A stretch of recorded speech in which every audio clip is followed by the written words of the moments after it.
Welcome to the AtoZrunning podcast, where we help runners thrive. I'm Andy. And I am Zach. And up next, how to follow through with goals by using the 4 disciplines of execution. After that, World of Running updates about a world record scare, best of 2022, and more.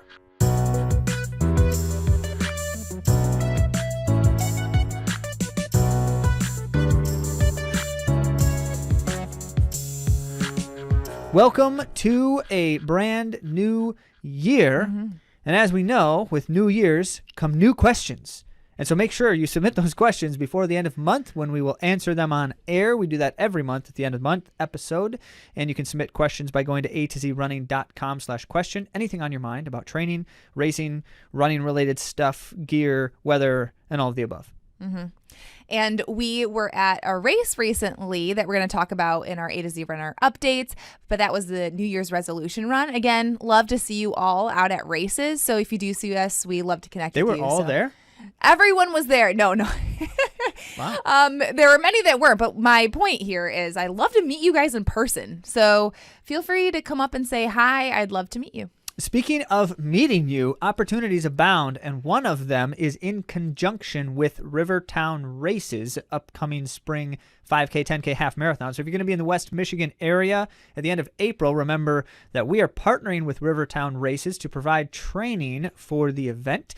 So you have to decide pretty soon whether you're going to do that race or you can't take advantage of the training. Oh, sure. Otherwise you don't know yet what you're doing, what you're training for. Well, naturally, many of us already have plans about spring racing. And one of the perks of this kind of thing is that you don't have to be training for that event to benefit from the training support that comes with the event. And how that can be, well, it's simple. If you are registered for Rivertown Races, then you can get a discount for a custom training plan. One of the reasons you want to take advantage of that discount is because Rivertown Races may not be the only thing on your schedule. Right. And so we'll build a custom training plan for whatever you're training about in the spring, as long as you are registered for Rivertown Races. One other thing here, you can get 10% off your race entry as well with code AtoZ10. So you certainly want to take advantage of that sooner rather than later, so you can get the discount, get a discounted training plan, and you're just starting 2023 off right by doing so. Use code AtoZ10 with registration. Everything you need to know you can find at rivertownraces.com. However, one of the other reasons this connects to connecting with you is that we are going to be doing about monthly a live session, like a Facebook Live kind of thing really for anyone. So if you're thinking about Rivertown Races and you want to take advantage of these sessions, what we're going to be doing is we're talking with race director Andrew Buickema about the race event and preparation for it, but also just thinking about what is it that you should be thinking about in that given month when you're training for your spring races. And so if you have a different spring race, it's still beneficial to tune in. It is because you're still kind of thinking about the same thing. So we're going to be doing the live session in January, and we'll be letting you know when soon. So stay tuned, jump on the socials, or follow us at AtoZrunning.com to make sure that you stay in the loop. More on that coming shortly. Awesome. Well, let's get on to our main topic.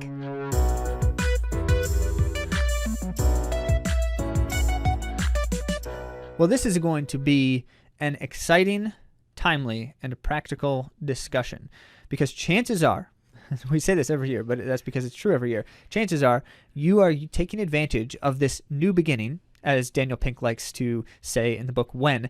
The new year is a great time for new goals or renewed goals or revitalized objectives. And so as such, you're thinking about such things because everybody is, and that's a good thing. Well, I'm not a harbinger of doubt when it comes to these things. Of course, you've seen the statistics. Almost nobody actually successfully implements these goals for very long. 8% is what I read, but I'm sure That's there's lots of different research that says different things. But I read 8% of people actually achieve their resolution. Well, part of our reflection right now is on why that happens. And insofar as we can do something about it in a long-term fashion, like not just a Band-Aid fix, but something that can make major change for us, in all dimensions of life, but certainly as we're thinking about our running goals especially, that's an important reflection. So we want to start there, and then we're going to get to how that connects to the book 4 Disciplines of Execution, which is just a great follow-through goal-setting type of thing, which we'll talk about why in a moment. But before we do that, I do want to mention that I'm going to link to a couple of other articles for you. We've talked about goals before. It's hard to not talk about goals as runners, but we discussed about SMART goals with Alicia Konechek, and I was recently in an article by the Mother Runners that's talking about process goals. So just which lot will be of a good big reading. Part of this conversation. Right, because there's a similar type of idea. But I just wanted to let you know that I'm going to be linking to those things as you're processing and how to be successful and to follow through with the goals that you've set out for yourself. So the first thing that we're going to do to help you be successful is give you mountains of things to listen to and read, which you chances are with one of your goals this year, it's going to have something to do with spending less time on media or phones. If you're like most of the rest of humans. So that's why now. we do a podcast, is that it can keep you away from and that's why it's looking only at your weekly. phone. Yes. And some of you are watching on YouTube, a few of you are, but most of you listen via podcast, and we're hoping that's going to allow for you not to be on your screen, because we do think that that's something that a lot of people are trying to resolve to decrease during 2023. Also, we think that your attention to our stuff is more important than anything else you'd be looking at on your phone. So clearly, we and everyone else out there think that our thing's the most important thing. No, but seriously, what does it take, and why is it hard to follow through? That's kind of what we're going to address here. So let's start with the challenge. Why is it difficult for follow through? And we have a few, probably all of the above, will fit the bill for you. The first thing, though, which is true for pretty much everyone, is we have too many things that we think are very important. Not to suggest that there aren't a lot of very important things in life, but we have too many priorities for our time and attention and efforts. And so when it comes to accomplishing a particular goal, we have to have clarity in priorities. And we're going to get to that a little bit here. But we generally just, there's too many things vying for that attention. And unfortunately, as we were discussing recently on the podcast, when we have too many things that we're trying to accomplish, we tend to accomplish none of them, which is unfortunate. That is unfortunate.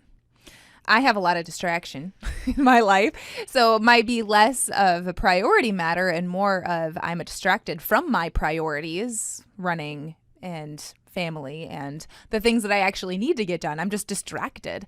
And there's a lot of things, like Zach was mentioning earlier, vying for our attention, and we have to be active participants in where we put our focus. If we are not, then we will be overtaken, most likely, if you're like me, by distraction and also impatience.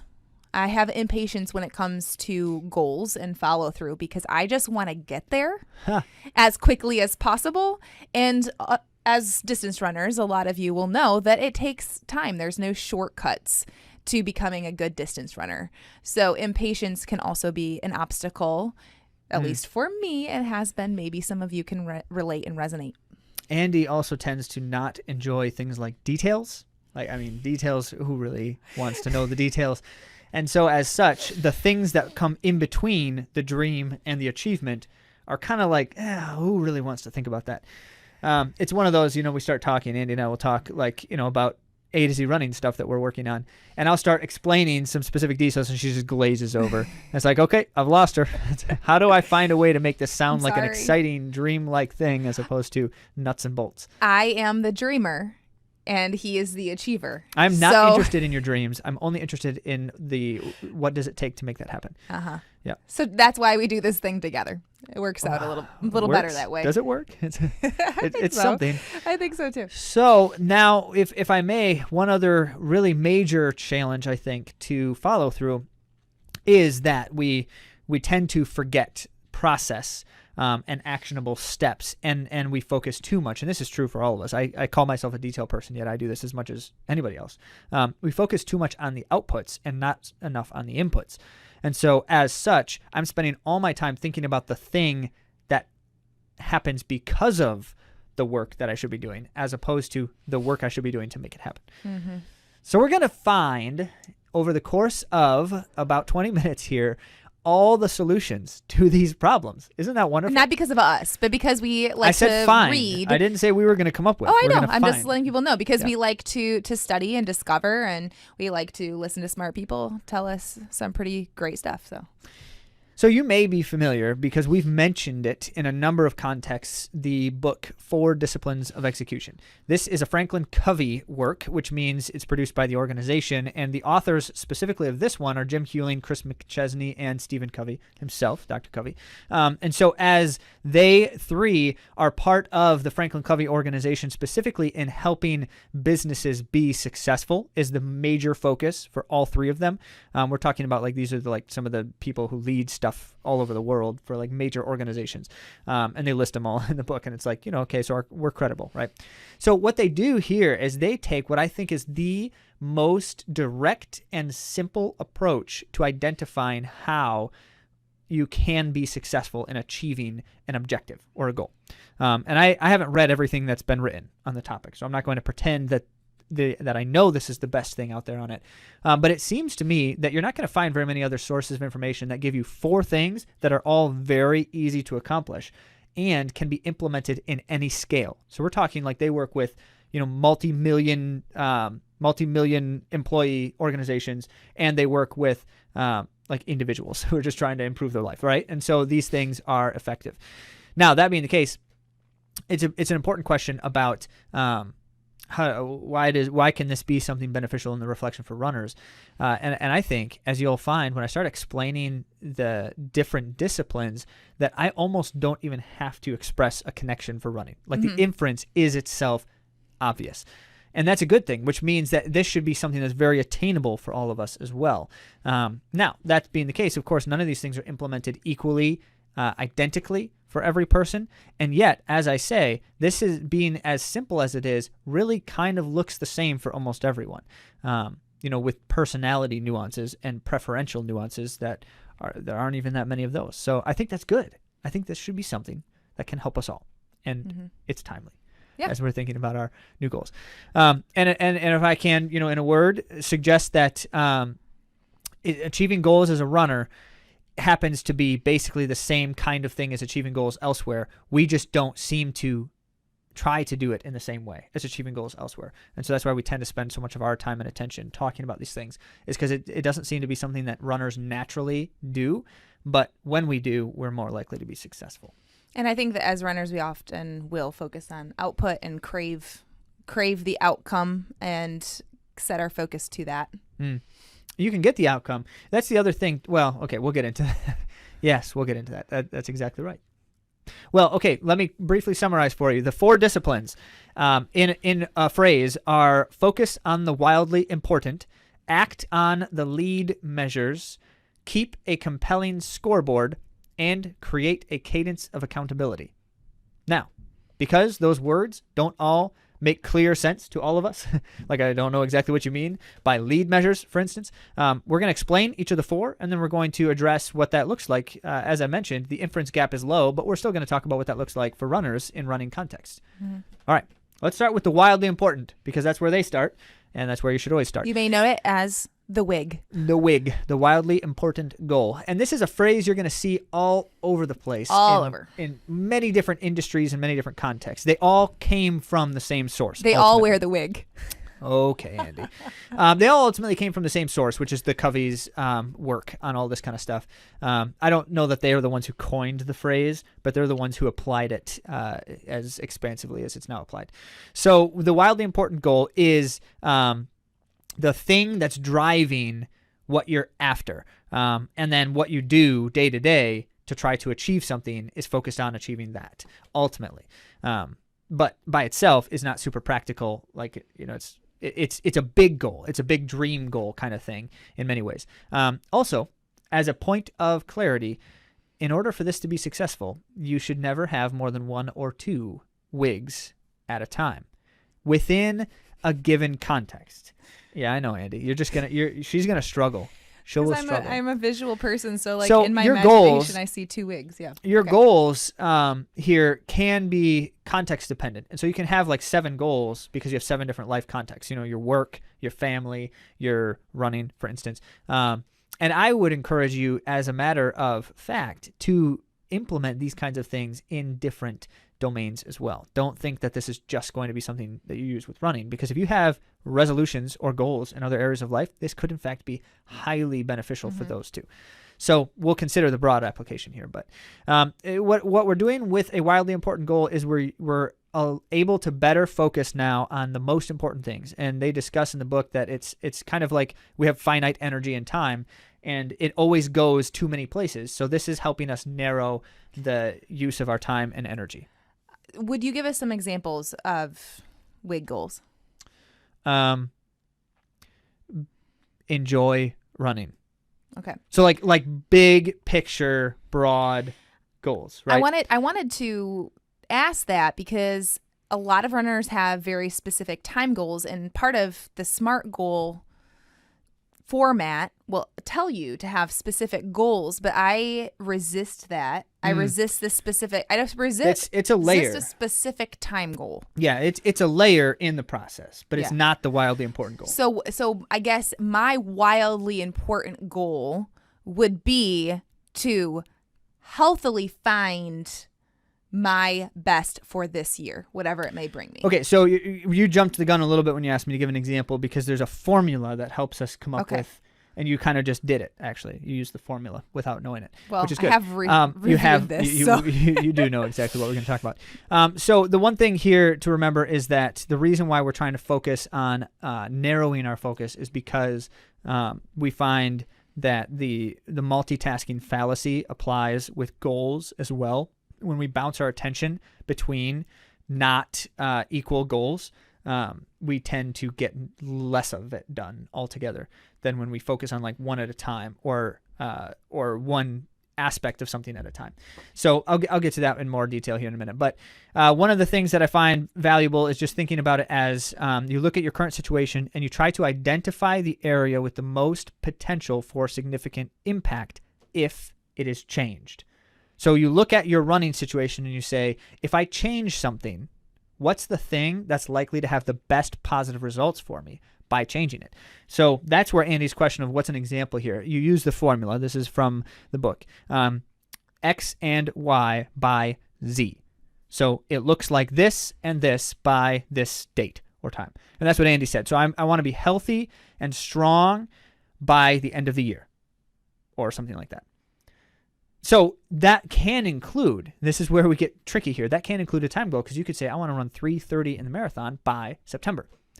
But we're going to discourage you from having your wildly important goals be a time goal, because a time goal is not something you control directly. You can do things that influence a time goal in likelihood, but it is itself not something you have complete control over. So instead, we tend to want to have the wildly important goals be focused on something that if I do certain things, it will result in this. I want to train consistently enough to be as fit as possible on September 19th. There you go.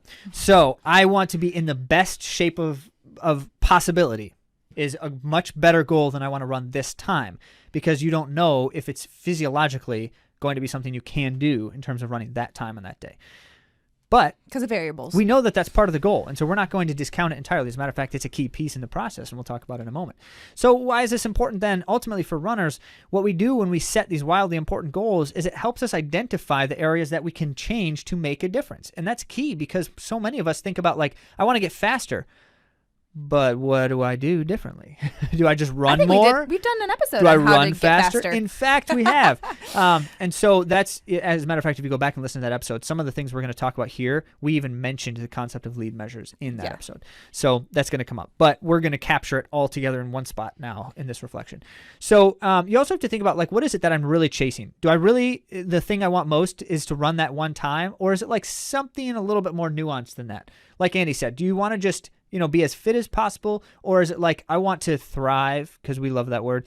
I want to thrive. I want life to be in good balance, and I want to just thoroughly enjoy this thing, and I want to get fitter while I'm doing it. I want to have the health benefits too. Like, all those things are related. So how do we kind of capture that in a X and Y by Z kind of formula? I think a good thing, at least for me, to be thinking about is, like, how do I want to feel? Because the enjoyment of it is, if you're miserable but you're hitting your goals, like your time goals or whatever, is that truly what you were after when you set out to run that fast time? Or was it to feel strong? Or was it to be as fit as possible, or to test your limits what was it actually that you were striving for? Mm-hmm. Yes. So in that sense, Andy, what was yours again? What's your wildly important goal? We're gonna use ourselves as examples. As we go through this. Yeah. So now, I mean, I just said that. So do you want to help me remember? It was like to be as healthy as possible to run as well as I can. Healthy and training this year by the end of the year. Yeah.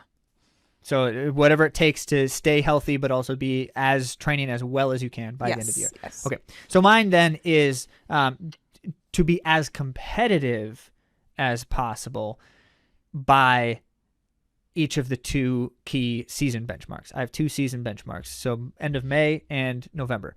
I want to be as competitive as possible, which is a little bit more nuanced than just being fit.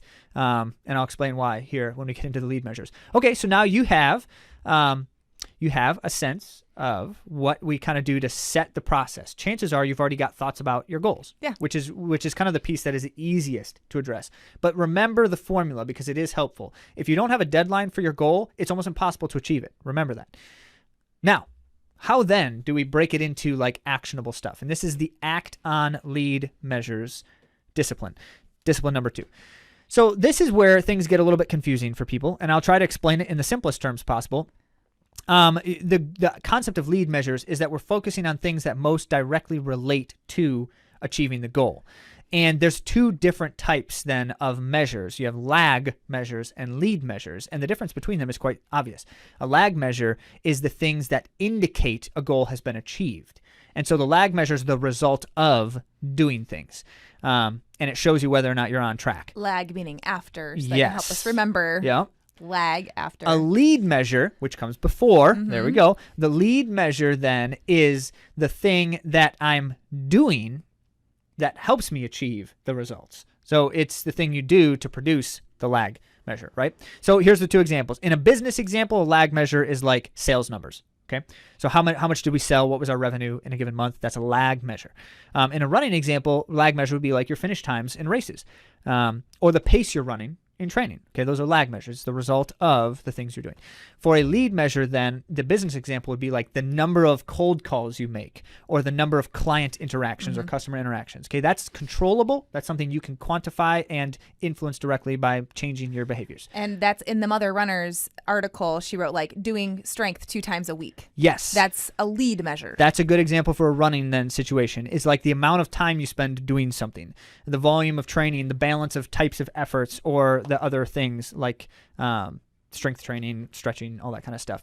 The amount of time you spend doing something quantifiable is key. Okay, so lead measures then are about leverage. If you adjust a lead measure, it changes your leverage on the lag measures. And so that's where you have to then look. If I'm trying to achieve a wildly important goal, then my next step is what are the lead measures that produce those results in terms of that goal? What are the things that you change that then ultimately bring you to that point? And I should say that leverage ultimately, according to the authors, is achieved by identifying the most effective lead measures. If your lead measures are not closely related to your wildly important goal or closely enough related, they don't help, or they don't help much. And that's where you tend to see that kind of like spinning your wheels experience for runners as well. And for those of you who are, again, like me and have pretty vivid like imaginations and visualize things quite often. So Zach is very analytical and he's able to look at all these things and able to process them without probably needing to imagine. Am I correct? Or do you imagine your end goal? Do you imagine what you are like at that point? I have no idea. Okay, so he's like, where are you going with this, Andy? Well, where I'm going with this, if I have this wildly important goal, I have to imagine myself there, okay? I'm imagining myself. What is it going to take to be as fit as possible and to be healthy? Okay, well, I'm not going to have this weak adductor. I am going to have worked on the mobile board. I'm going to have strong feet. I'm going to have a good push off. I'm going to have to work on neuromuscular because I need to have that component. And I'm going to have, this dialed in with my nutrition so that I'm not deficient and trying to struggle through training that way. So when I'm able to imagine myself with the lag measure, what do I have to do? And that helps me develop my lead measures. Yeah. What do you have to do to have that thing? And that's the key, because for runners, we spend almost all of our time and attention on lag measures and think very little about change in lead measures. Especially because what most profess is ignorance. Most say, I don't know exactly what to do differently. I need to train more. Or, yeah, I probably should do some more strength routines. How many people have said, I should stretch and do more strength stuff? Yes, every single one of us.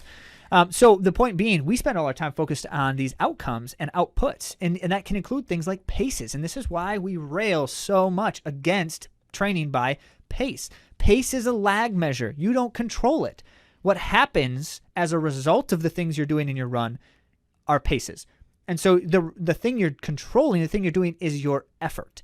Okay? Now that's the key difference. The effort is the lead measure. How much effort you give and how often you give that much effort, or for how long, produces a possible lag measure. But the lag measure itself is not what you control. So that's why we talk so much about why it's bad for runners to be thinking about pace as a prescription for training.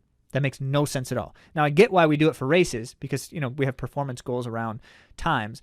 Once again, I'm going to argue that's still wrong. It just simply is the bad approach to race planning. Zach has opinions.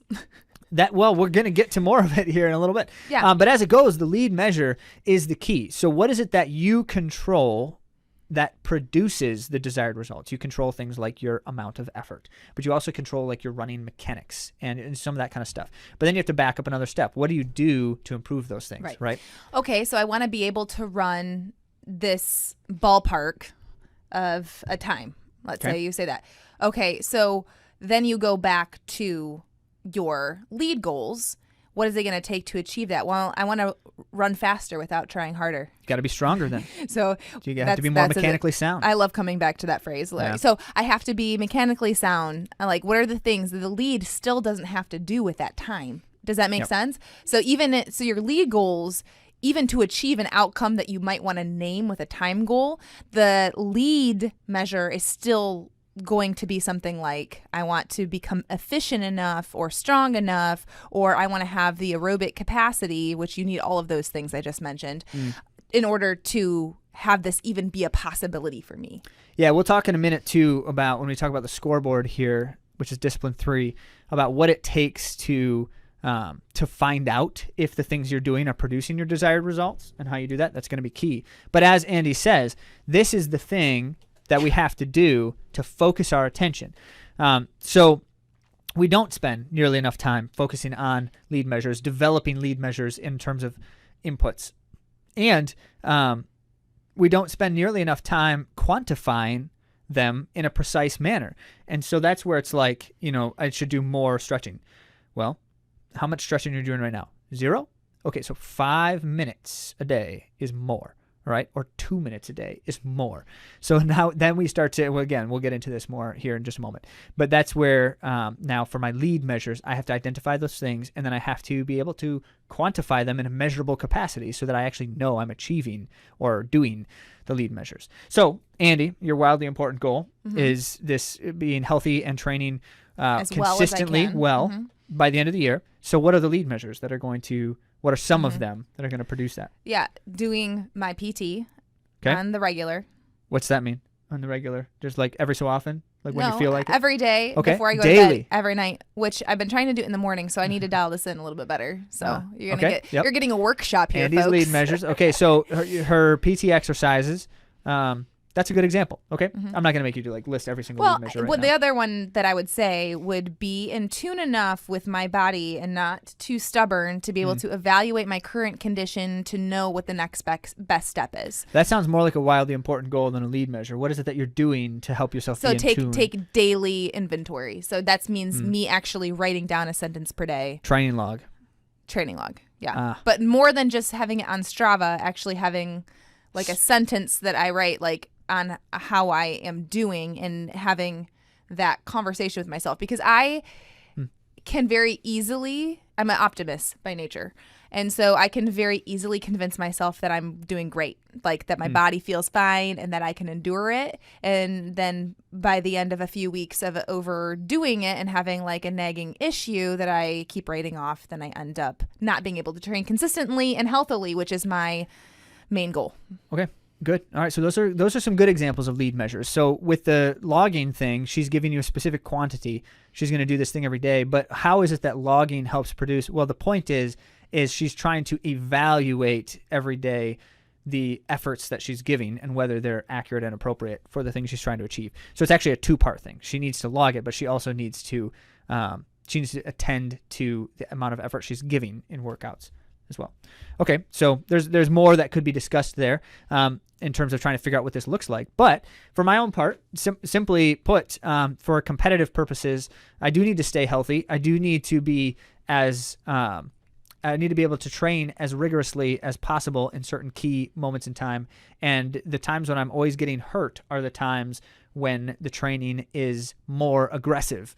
And the competitive edge requires some of that more aggressive stuff. And so that's where I need to attend to the things that help keep me healthy. And so I need to do my mobile board routine every day, or sometimes it's every other day, depending on which one I'm doing. And I should keep up with my hips and core work. Mm-hmm. Okay. All right.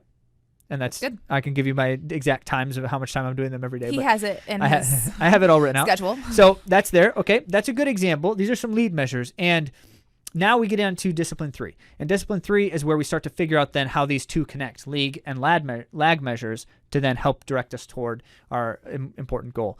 And that is keep a compelling scoreboard. Personally, this is my favorite discipline because I am a details person and because I think in terms of quantifiable processes. And so as such, we have to have what sometimes they refer to it as a record. And we have to do certain things with that record so that it's going to be effective. You need to know how you are doing. That's the key here. And Strava is not enough, and I'll talk about why in a moment. And the concept of the scoreboard or the record is itself, specifically, it is an engagement tool. So it keeps us engaged in those lead measures that are themselves not the outputs. So the lead measures don't tell us we're successful. They're the things we do to help be successful. And the scoreboard is what helps us remember how important they are and whether we're doing them to the degree that we ought. And the quantifiable aspect. So it's what it is doing is it's keeping me engaged in my role in achieving the goal. True confession, I'm really bad at keeping a compelling scoreboard. Yeah. So that will be one really of my tasks for this year. Well, let's talk about then what it looks like. So the first thing is the scoreboard needs to be focused on progress. That's the key thing here. You're not focused on success with a scoreboard. You're focused on what does growth look like? What is better than yesterday look like today? Mm-hmm. And it's not always quantifiable in granular senses. For runners, these things take large amounts of time to see progress, and so we're going to need to address that here in a moment. So not enough to progress in terms of like being aware of the lag and lead measures and how they're interacting, and then oriented around the idea of growing. So in order for that to be successful, it needs to be very simple. And it needs to be something that's interesting to us. And this is where kind of Andy goes astray, is like she's not super interested in the concept of scoreboards. So first we have to come up with a way for a scoreboard to be something she is interested in. Whether it's like interested in looking at or you understand the information at a glance. One of the things that they talk about is that it needs to be granular enough that progress is obvious, like both directions, whether you're going up or down, that it's obvious with a glance, something like that, right away. So as soon as you can see that progress is not going the right way. And in that sense, then, we see the connection with motivation. And let me mention one of the things that the authors write specifically that I find so interesting, and many express this the opposite, and they say they're wrong. This is their opinion, not mine. And so they say that results drive engagement, or results improve engagement, not the other way around. Engagement does, of course, improve results, but you need to see results before you can improve engagement, is their point. Maybe that's not true in all contexts at all times, but the point here stands on its own, and that is simply because it's the perception of progress that makes us want to do more to achieve the progress. When we see the potential success in the things we're doing, we want to do them more. And if we can't see the potential success, we don't feel motivated to try more at them. And that also brings us back to our wildly important goal because, for instance, I am not highly motivated by competition. Sure. Although I do love to run in races and I really love to do well, it's more about like my personal experience through the process, which can differ between person and person, like how they will measure their success, correct? Okay. So when you're looking at something like this board, I think that's why I've struggled with it in the past. I just need to find a way, like you said, to make it interesting to myself. Because the granular, I'm like, oh, I just love to run. So it's kind of hard to be like, oh, okay, I'm going to like pay attention to all these details when I have other things swirling in my life and in my head. But if I'm committed to just taking a couple minutes to just check in every day, like I had mentioned my sentence, that's one of my lead goals. Maybe that's, what do you suggest with the scoreboard? This is Tell good. me Okay, when. so here's something that makes this interesting for Andy. Andy loves notebooks and journals and checklists, and yet doesn't ever do anything with them regularly. So what Andy needs is she needs something that like makes her feel excited to open it up and check off the thing on the box. And then, has the spot for all the stuff that she needs. And like if she's going to write her sentence and such. And as well, she can see very easily if she's making progress on, day to day. And so she can look back and see, did I check off each of the boxes yesterday? Do I see that I checked 7 boxes this week and 7 last week? Or did I only check 5 this week and 7 last week? So I'm going down, that kind of stuff, right? So this is what we talk about when it has to be something that you can see the progress one way or another. One of the things with running is that progress is measured in 2 capacities. Progress in terms of lead measures is consistency, right? And so the question of what does progress look like is that I'm doing it consistently. Whatever the it is tends to be the case. And then the lag measure there, where I might see then the results in a quantifiable success capacity, is something that I don't see as readily or easily. Andy's talking about like being healthy and training consistently. Well, as a lag measure, health is something that you only know one way or the other. It's binary, whether you have it or you don't, right? That's not necessarily always true, because even something like your state of fatigue and soreness and some of that kind of stuff. So in Andy's reflection, she may need to have a way to quantify simply how am I feeling today versus like status quo. Am I feeling better than normal, worse than normal, or the same? And something like that. Okay, so that's good reflection. That's good. I don't know exactly what the right solution is for you, Andy, except for that We'll get back to it you. needs to be visible. It needs to be easily accessible, right? Yeah. Mm-hmm. So that visible piece is another kind of important piece, because if it's something that I have to like spend 5 minutes digging something out, or I have to go to this Google Doc that it takes me forever to find because I can't ever find my Google Docs, that kind of stuff is no good. It doesn't work well. This is why these kinds of things are best, like if it's a poster on a fridge, or the kind of places that you accidentally see it often are the key for something like this to be successful. So you might have to talk to your family about where you are allowed to have a spot or something like this, right? Okay, so in all, for runners, the idea of the scoreboard is kind of a weird one, because we have things like Strava, and it's like, oh, that covers the base. No, it doesn't, because Strava is only focused on your lag measures. It can give you some lead measure progress in some ways, depending on what you're looking at. But the purpose of Strava's data tables is oriented around the lag measures predominantly. Yeah. And I'll give you an example, like one of our athletes that is trying to integrate yoga a couple times a week. So like that would be a check. Mm-hmm. Like I did those things, or I'm going to make sure that I get my long run in each week. Check. Mm-hmm. So there are things that you can have that are easy to know whether or not you did them. And those are important. So it's not vague. Yeah. So what you need for this to be the most effective thing is you need something that allows you to quantify and measure variables that you create, right? So it can't be something like Strava unless Strava has all the pieces in the puzzle that you are already planning on doing. I guess you can manually enter like anything in Strava, like other activities, right? So I guess you could technically use it for this. But the other side of it is, so you need that, and then you also need it to be able to demonstrate to you in some manner those lag measures, so you can see progress over time. And so I like automated tools for that kind of stuff. I'm just always concerned about something that brings with it the desire to bias my experience. So Strava is public, right? And by the very nature of it being public is I want it to look a certain way for other people to Mine's see. private. Well, yes, but you still have followers. Not very many, but yeah. That's not the point. It is public. I'm just Andy. saying, like, it's You just call people it I know. You call it private because they have a Yeah. setting that says it's private, but it's still public because other people are seeing it. So point being, you can't necessarily rely on total objectivity in a tool like that. And so you have to take that with a grain of salt. You decide whether that is the right solution for something like this.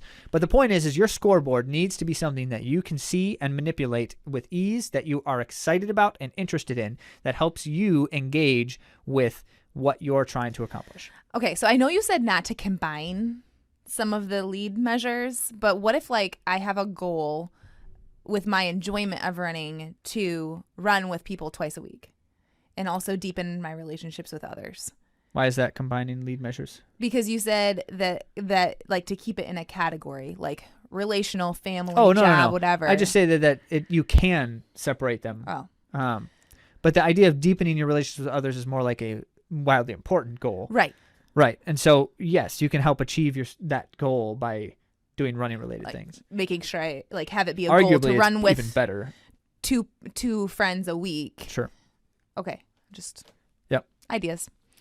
Indeed. So then we come on to discipline number 4. And this is what the authors argue is the piece in the puzzle that helps then make it happen long term. And this is why when we talk about how this method, this approach itself is so successful, is because we're missing one thing now at this point. You have all that you need to be successful except for one thing. That is the accountability piece. So they argue we should create then a cadence of accountability, which is a predictable pattern of how we are going to be accountable to ourselves and or others in the things we're trying to accomplish. And this is an interesting one for something like running, especially because we don't tend to feel like running warrants the level of import that other things in life do to be like accountable to other people. It's like, so what if I don't really achieve the things I'm trying to achieve in running, right? It's not like harming things. But the point here is you want to follow through with your goals. And in order to be successful in doing so, you need a layer of accountability if you truly are invested in that goal. Now, it can look very different as a running kind of accountability versus like life, business, relationships, workplace accountability, all that stuff. So let's talk about that here. In general, the accountability key helps us then stay focused and prevent distractions, in part because we know that we are beholden to someone else in some capacity for our work toward this goal. In a team scenario, they suggest, and I think this is really valuable, they suggest creating a pattern, and they generally argue weekly is best, but it depends on the nature of what you're doing. A pattern of it's always going to be this day at this time, we're going to have this conversation, and this conversation is going to look like this every time. Because then what it is I always know what to expect, and I always know how to be prepared for that conversation. So let's think that in the back of our minds as we consider what this could look like for a running scenario. But what makes this successful in terms of the idea of accountability is that I know within this engagement that I am accountable to my dedicated tasks, and they need to be as precise and specific as possible so that I can basically identify here are the things that I'm responsible for and going to address with someone else at this time for this period of time. And that's where the scoreboard then produces a really helpful resource for a team scenario. So everyone in the team sees the scoreboard, but also for an individual accountable scenario. And how that looks on a simple level would be like Zach writing a weekly email to his coach. In fact, it does. But it's not expecting his coach to ask him. It is following through with consistency, saying this, I'm going to show up and write this because really, ultimately, we're the ones who are responsible for our goals. Indeed. And that's the key, is that the accountability is helping me own my responsibility for things, not me trying to get someone else to own my responsibility and remind me of it. But the point is fundamentally is that what this looks like for runners kind of is very different than things like business scenarios and such.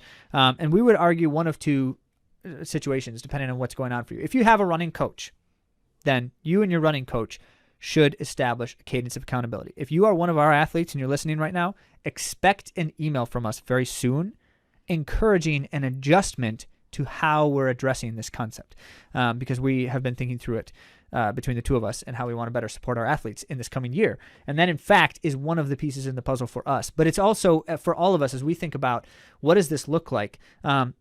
When we are talking about accountability to our teams and coaches as runners, the consistent expectation, and one of the things they argue in the book is that even if people can't attend the meeting, that you still have the meeting, and so it's always happening no matter what, right? That same concept can apply with something like these, this update to my coach, where it's like, let's say I know my coach isn't available that week because like my coach is off on vacation or something. I'm still sending the update email. Let's say that the athlete forgets the update email. There's something that is documenting no update happened, right? So like there's a clear understanding that this is a part of the process regularly. Now you have to decide, what does an appropriate cadence of accountability look like? Because for runners, weekly makes sense in terms of tracking your lead measures, but it doesn't make sense in terms of like identifying lag measure progress, because you rarely ever see actual progress with something as physiological progress in a week's time. It's almost impossible for anything that we're aware of, except for like getting more sleep and nutrition and hydration. You'll see progress. Feel a lot better. Yeah. Okay. So as far as training, physiology. So I would argue that the best kind of cadence of accountability in this sense that we're describing is something monthly for runners. And it would be whether you're interacting with a coach or a running friend, or if you and your spouse both run and you have goals and stuff. One of the ways that you can help support each other best is if you are both aware of what it looks like for you to be achieving those lead measures, so that you know for each other, you need to do these certain things in this amount of time. I need to do these certain things in this amount of time. And we can talk about how we're doing with that. That's I like huge. that. Yeah, That's fun. It's huge. That sounds fun. So monthly, I think, is the right cadence here, but that doesn't mean the scoreboard needs to be updated more often than monthly. And the scoreboard then is an artifact that is a part of the conversation when we're having an accountability conversation. So you'd like write down the lead. Yeah. So you would then be able to say, look at this together. Here's my scoreboard. Here's how I'm doing and not doing. Here's how I did in the past month of things. What was I responsible for? What are the tasks that I was dedicated to achieving, my actionable steps, and how did I do with them? And what do we see in the lag measures as a result? Is there any kind of like a pre-made template for this, or wouldn't that be nice for runners? You want to make one? Zach's really good got at that kind of stuff. We've got plenty of things occupying our time and attention right now, but yeah, maybe we could try to produce a resource for you that could be helpful here. It's not going to come in the very near future, but point being, this is the key. If you're talking about then how do I ensure my dedication, commitment to the thing, how do I ensure that the scoreboard is a valuable artifact? Because if I'm just keeping that by myself in isolation, it's not going to continue. It's going to stop eventually. And if I'm keeping that and sharing it with someone, but there's no real cadence of accountability, it's just kind of ad hoc, it's going to degrade. Remember the rule of whatever it's called, entropy. All things degrade over time, especially things that involve routine without accountability. There you go. Quote me on it. Now, that being the case, what's your cadence of accountability, Andy, for your lead measures and your... I haven't been in training for lies. You've been training over for months. A year. You've been training for months. Well, get off it. Do you want to have this conversation on air? No. My point is, what does it look like? So you don't have a coach, Andy, except for me. Well, okay. So normally he is my coach, but we haven't started a regular training You yet, keep saying you haven't been training. I'm training, but you said do these things randomly. Not randomly. Not randomly, in fact. It's not randomly, but like, you know what I'm saying? Like, I'm not telling you what I'm doing. Andy's expressing her frustration with me. I've asked him to give me more structure. I've given you exactly the structure that you should have right now, which is unstructured, so that you can... Anyway, point being, Andy is not willing to commit to a cadence of accountability right now on air. She's dodging the question. No, because we don't have that yet. We haven't set that up at all. Right. Well, I'm asking you to think about it. Okay, I will. So this is for our purposes. We're trying to reflect on, okay, we've got these wildly important goals. We've got some lead measures. We're going to need to think about what a scoreboard looks like here. The last step for us is the accountability piece, as many of you are now thinking, I'm not even sure exactly what that looks like or whether that really fits. It tends to be most valuable when it is someone outside of your immediate sphere of relationships that are most important to you. And here's why I say it that way. Because if it is something like a spouse, right here, there's emotion involved in it, which can be toxic to the purpose of the accountability, right? And so it tends to be better when it's like a friend or a running buddy or some of that kind of stuff. Also, it tends to be helpful if that person is invested in the thing with you. And that's the key piece that is very challenging to have in a running context when I feel like I'm doing this individually. So a coach, if you have a coach, is the right person to establish a cadence of accountability and kind of what that might look like. And if you don't have a coach, find that running friend, running buddy, or if you're part of a club or a team or something, it's even better when it's a group, when it's not just a one-on-one. So you've got like 4 or 5 of you who are all kind of committing to your own efforts and goals and sharing updates with each other and such too. All right. Okay. So you've got all the tools you need to now be successful in achieving all of your goals. We're not just talking about running goals with these kinds of things because this stuff far transcends just one domain of life. But the point being here is follow through is hard. We know that. And so what does it take for me to be able to say right now, if I've got some renewed goals and some enhanced or new or improved objectives in life with the turn of the new year, I want to make sure I can be successful at this. And if there's two things that I would say that are going to make the biggest difference for you, the first is identifying those lead measure aspects, the things you do that help you achieve the desired results. Figure those out as soon as possible and then quantify them in a reasonable manner because you don't have an unlimited amount of time and energy. You can't do everything possible. So you have to find what's one thing I can change that can have the greatest positive impact on the thing I desire to see differently. And that was going to be one of my suggestions as well, is that it can feel overwhelming, and the lack of follow through often comes from people being overwhelmed and biting off more than they can chew. In fact, that. So keep it as simple as possible. And suggestion number 2 is find other people to bring into the fold with you as you engage with these things, because any goal pursued in isolation is unlikely to realize fully. All right. Episode, Zach. Thanks for that's good. fleshing that out. But we've got more for you, so stick around for the World of Running updates.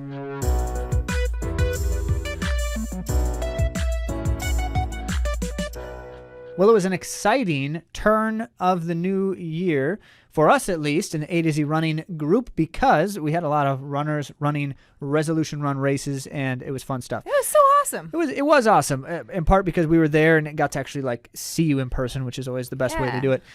So let me just kind of run the gamut here. Those who did an event over the weekend include Andrew, Ben, Dan, O, Emily, Hannah, Jackson, Kyle, and a lot of really strong showing as well. Andrew was 3rd in his age group. Ben ran a really strong second half after kind of just not really trying to race it for the first half. And he's like, I'm feeling pretty good. And took off. And that was pretty cool. Dan O, 2nd in age group. Emily ran a virtual 5K for a cause, which is good stuff as well. Hannah ran a PR and 1st in her age group. So impressive. Look at that combination. Jax doubled it up because he also ran a PR and 1st in his age group. And Kyle ran a PR in his debut. Well, I guess every debut is a PR. It was a strong race. It was a very strong race, negative splitting the entire time as well. Nicely run, everyone. Good job, What guys. a weekend. Yeah. What a weekend. And Zach also ran it. Yes. And that's it. So, number 1 on our list today is a new world record. Can I just go back though? I do want to say Evan Bishop won the race, and I put on my Instagram reel for the AtoZrunning. You really Instagram. want to talk about that? I know, but he it was just a really weird finish. He almost got hit by a car. Anyway, I put it on right in front of the finish line. My Instagram. He was not at Evan risk Bishop of injury. He runs for Wisconsin, but he's originally from the area here in Michigan, and so he's kind of like one of those local famous people. And so we've all been rooting him on, whether he knows it or not, in the collegiate scene. And so he's been doing really well on the college scene. But it was fun to see him there but it was really, really horrifying to see that almost terrible, disastrous There's a finish. car trying to like park right at the finish line. Who knows why they felt like this was a good spot for them to try to park. They probably And felt so bad. He was coming in to finish to win the race, and they started like backing up almost into him. It was really bad. The first coming in front of him and then Right. like stopping I mean, he and then wasn't trying there to adjust. quite yet, but then right, yeah. It was bad. Okay, now back to this world record attempt on the roads. So Ejgayehu Taye of Ethiopia currently holds the 5K road world record in, what is it, 14:19? Yeah. Her At the current tender record. age of 22. Yeah. And she's been a very strong force on the track as well for Ethiopia. Yeah. But They what just have so happened many here good people, though? so so she nearly broke her 5K world record that she set last year at the very same event, which was Cursa dels Nassos. And this year she ran 14:21, and she did go out in an attempt. So she went out pretty fast. She ran 2:49 for the first K, which is Whoa. faster than her world record pace. But this is interesting. She was not alone. She had company. She had Germany's Constance Klosterhoffen, and she was hoping to break the European record of 14:44. But she went out. I'm just gonna say I think she went out too fast because she ended up running Don't do that, Coco. 14:52. But I see it as being possible for her future to hit that national time. But I do want to go back to Taye's her background. So she was 6th in the 10,000 at the World Championships last year. She was 5th in the 5,000 at the Tokyo Olympic Games.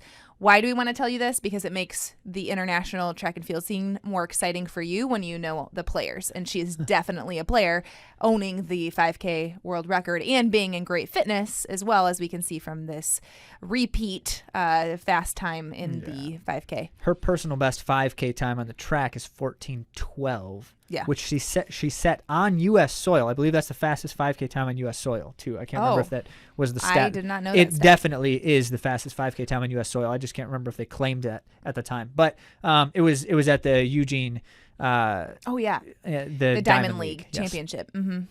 Yep. So that's good stuff. Klosterhoffen faded hard and missed the Yeah. European record by a handful. And then in third place was Grovdal, which is just amazing that she was that far back herself, because it's like, she's world-class runner, but that early hard pace that Taye was setting was brutal. Blazing. It was Yep. brutal. Fast running, though, for the top. Indeed that. Okay, so that was a good, fun, fast race. Always nice to see, events are still happening. In the dead of winter here, it's not the dead of winter everywhere, so it's good to see. Yeah, so what about indoor? Well, there's indoor track starting up soon Okay, as well. yeah, And so you'll that'll hear be fun. lots from us because we Right. love indoor track. Yeah.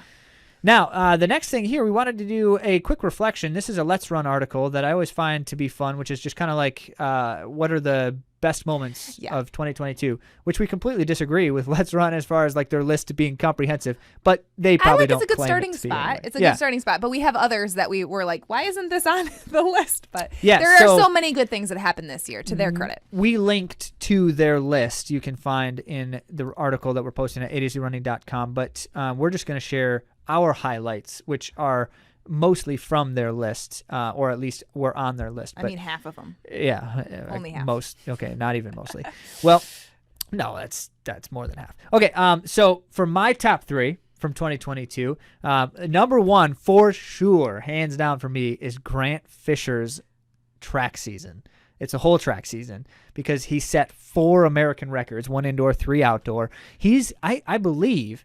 I have to go back and look at this. I think he's the only American who's ever set the 3K, 5K, 10K record in one season. I Holds them all at the same that would time. be the case, because that's highly impressive. Well, not just in one season, but holding them all at the same time. I don't think any American's done that in the modern era, at least. Grant Fisher. So Grant Fisher, what a guy, what a dog. guy. But so here's the thing and I remember this back when Dathan ran. So when Dathan Ritzenheim ran in the Diamond League, his American record 5K, which at the time was 12:56. And one of the things that I loved so much about the race was not just that he was running 12:56, which was cool, but he was like in the race with the best of the best in the world. He finished 3rd in that Diamond League race. And to see something like that is always really exciting. Like just to, someone who, well, first of all, Dathan's hometown. And so like there's that connection, which is kind of even especially fun. But it's like, okay, so he's one of, the runners that I'm rooting for, and he's mixing it up with the best, right? Mm-hmm. So everyone wants to see like their people do well, and that's really and cool. Grant Fisher is that for Grant us as Fisher well. is that for us as well, both because he's from Michigan and in a similar capacity because he's just one of the runners we've been following for all these years. So then to see him in the Diamond League, he finishes second in a 12:46, 47. I can't remember what the time was now. And almost takes the win in the Diamond League race. That was so exciting. That never happens. That was just, that was really cool. So Grant Fisher, what a season. He holds the American record in the 3K indoors as well as the 3 I mentioned outdoors. And we're just kind of interested to find out, More what kind of indoor momentum. Well, here's the thing. So when you have a season like that, there's always a concern, and this is the frustration that I get with, the way some of these world-class level coaches push their athletes. It always frustrates me a bit. And so they have this mentality of like, push harder to get better. Grant Fisher clearly is one of the best runners in the world in history of all time. If he pushes harder than he's been pushing, he will break. There's no way humanly possible that you can go harder than what Grant Fisher's doing. So I'm hopeful that is not the mentality he has right now, but instead he realizes that his success is because of his consistency over time. More momentum. Cool. Well, it's okay. So that's my number 1. Number 2, I loved the NCAA cross country championships. It was really exciting. The men's and the women's races, but on the men's side to have a team tie, and then have to go to tiebreaker to settle the championships is just exciting. Epic. And apparently Dave, whatever his name is, from Oklahoma State, their coach, they're the ones who tied with Northern Arizona. He said he's gonna dispute their victory until the day he dies, which I think he was kind of saying tongue in cheek, but yeah. It was pretty exciting. Because he's proud of his guys. Yeah, right on. So that was my number 2. And then my number 3 was Emily Sisson running the Chicago Marathon in an American record time, 2:18:36, which is just insane. It's insane, but it's also insane that now she holds the half and the full. Which we have that to makes note. her dominant. This is, so for women's running in the United States, the half and full marathon times, the people who have broken those records are like the epic legends of U.S. distance running. We're talking about the likes of Molly Huddle, the likes of Dina Castor, Kira D'Amato's set some of those records herself, which Andy will mention. But Emily Sisson has just basically said, like, I'm better than all of you. The only thing she's missing is like medaling at world stages, Olympic, qualifications and such. So we're hoping for that for her, because it's just exciting to see these big performances. Mm-hmm. Yep. And I would echo those as well, but I want to add to the list with Kira D'Amato. Of course, that was a highlight for me, being a fan of Kira D'Amato, and then also being a mom and, having setbacks and then a reinvigoration of sport. So that was inspiring to many of us to be on that journey, watching that journey of Kira D'Amato earning the American record in the marathon. And then Sydney McLaughlin, I know that's like... She's not a distance runner. She doesn't count. But I feel like we're living in the age of like someone who is going to be spoken about throughout the ages. Like I hope so, because if she's not, it's because people just aren't paying attention. Or they just are choosing their fandom elsewhere, I guess, Yeah. But I mean, she is so incredible and almost not human. Yeah, I mean, if people know names like Carl Lewis and Michael Johnson and things like that in track history, they need to know Sydney McLaughlin. And if they don't yet, she's going to make you know her name because of the things she's going to continue to do. How old is she? She's really 23. young. She's very young. I mean, 23, and she has broken world records to the degree that people are wondering if anyone's ever going to run that fast again, which of course is foolish to say. But she did say, I think it was public, that she said that she's going to go for the 400. Yeah, so she's also thinking about changing events. She has not declared the world record to run another world record. So yeah, looking to try some new things, because she's pretty much dominated the 400 hurdles. True that. And then Ajay Wilson got her first individual national title. And she's been in the sport for a really long time, so that was thrilling to see. And of course, we've connected with Ajay Wilson, so that makes it even sweeter because we are fans of hers and have been since before our getting to meet her. But she's had 4 senior individual world competition medals, but none of them were gold until this year. Yeah. Yep. And that was in the 800 indoors. Indoors, yeah. Yeah, so I have no doubt that Ajay Wilson makes your top 3, Andy, and for good reason. And there's just so many other things. If we have to do the honorable mentions potentially, because people are going to say, well, you didn't mention Eliud Kipchoge and a new world record marathon again. Well, part of that is because it's like, yeah, but Eliud Kipchoge breaking the world record is not surprising to very many people. But that he did so at age, 38, when he broke the record again here, that is exciting because it's like, very exciting. Just once again, it reminds us that these things are not as fleeting as we feel like they are. Like I can pursue goals even if I'm not, my younger self and such. And he's living his motto, no human is limited, by saying stop limit. That's what everybody keeps saying. I like the part of it that's saying that we don't want to limit ourselves by saying things like I'm too old or Right. I'm this or I'm that, and like giving ourselves these limitations that are silly, because what are we going to be looking for in our lead measures to help us be stronger? And can we be the best version of ourselves? We don't know what the variables will bring. We don't know how our body will respond necessarily as we age, or after our bilateral hip labrum repairs with bone shaves. Like, I don't know exactly what the future will bring, but to not limit by saying like, well, now that I've had these surgeries, I can't do this or that or the other thing. It's just important to remember that the only person in the world who can say no human is limited is the best runner in the world. Because everyone else has to say, well, except I am limited because I'm not as fast as other people. If we have our person, if we don't consider, I know, the Andy. I'm just simply saying what's it's the best a bit version of of me? a gimmick. Best version of me, and All I stand right, by that. Well, speaking of things to stand by, Andy has had quite the year. If this is our number 3 and our final comment here, Andy wanted us to do a little bit of a personal review, which I find to be uninteresting because I don't pushing care me really hard on this to talk about myself. He was pushing me pretty hard on this, but I'm going to tell them because I like the honesty here on the show. So a lot of people have asked us to maybe share more about ourselves. And both of you who asked that have asked it multiple times, and you're the only ones. Okay. Well, I thought we would do this very briefly. We're not going to bore you with our personal lives, but I did get bilateral hip labrum repairs, and they were staggered. So I had one in March and one in June. And I've been getting back to the basics of running, and things have been going really well. I've had great PT, endurance rehabilitation, and athletics. I have had the support of my family, and being able to have this coach of mine tell me how to get back to it. And I've been very pleased with how things have been progressing. So this year has been one of healing, and I think the surgeries went really well by Dr. Weirks, who is in West Michigan area. So that is my update. All right. Well, and you're feeling good running again. I'm feeling good running again, which is phenomenal. So I feel better than pre-surgery as far as how my foundations are. Mm-hmm. All right. And for me, I ran some races. I won some races. I didn't win some races. And that was a year. Pretty normal stuff. I will say this. If there were 2 highlights of my year, it was the 2 second place finishes that I had in the 1 mile race. It has been a long time since I have raced hard on a track and just felt like I was able to exert myself well. And it was awesome. I just love it. So when I talk about my wig for this year being getting competitive or being competitive again and such, that part of the reason why is because that taste that I had during that race was this is so good, just so much fun. And I lost, which is part of, motivation. So it was real close. Wasn't that close.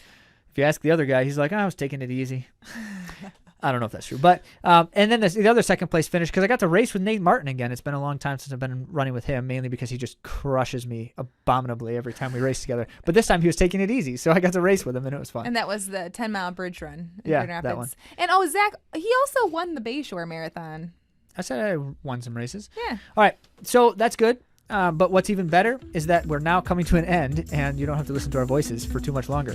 But what you do want to hear is a reminder, first, that if you, after hearing all of this conversation about how to be successful and following through with your goals and objectives, if you feel like you don't have the support you need and you're not sure that you can make it happen in terms of implementing the steps and disciplines, let us know if we can help. We certainly have coaching services, which is one option that may be supportive to you, but we also have other ways of interacting with you, and we're happy to do so. So check out that if you want to go to AtoZrunning.com/coaching to learn more about those things. But also, if you just want to reach out, share a question, share a thought, ask or comment anytime, and we're glad for your interactions. Mm-hmm. We've had a great year in 2022, and we look forward to 2023 with all of you. Thanks so much for listening, and we'll talk to you next week.